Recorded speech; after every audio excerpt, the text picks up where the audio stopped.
ସେତେବେଳେ ପରିବର୍ତ୍ତନ ଆଣିପାରେ ନାହିଁ। ଶୁଣିବା ଏକ ତରଙ୍ଗ ଅଟେ। ଶୁଣିବା ପାଇଁ କାନ ମାଧ୍ୟମ ଅଟେ।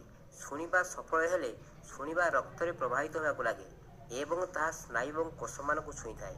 ଆଉ ସେହି ଶୁଣିବାରୁ ଆନନ୍ଦ ମିଳିଥାଏ। ସେତେବେଳେ ଶୁଣିବା ଧ୍ୟାନ ବନିଯାଏ। ଆମ ଶରୀର ସରଳ ଅଟେ। ମନ ତାକୁ ଜଟିଳ କରିଥାଏ। ଶରୀର ଆମର ଶତ୍ରୁ ନୁହେଁ। ଶରୀର ଆମର ପ୍ରଥମ ଗୁରୁ ଅଟେ। ମଣିଷ ଯାହା ଖାଏ ତାହା ହୋଇଥାଏ।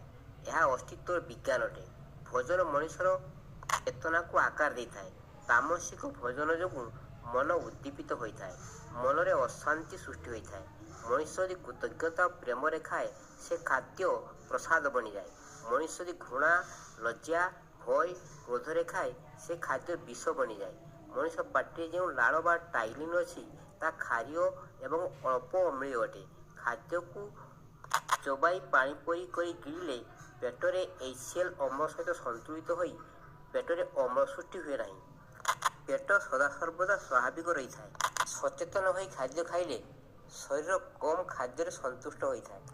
ଯେଉଁ ଅନ୍ନ ସୂର୍ଯ୍ୟଙ୍କଠାରୁ, ପୃଥିବୀଠାରୁ, ବର୍ଷାରୁ ତୁମ ଥାଳିରେ ପରଷି ଦିଆଯାଇଛି ତାହା ବ୍ରହ୍ମ ଅଟେ।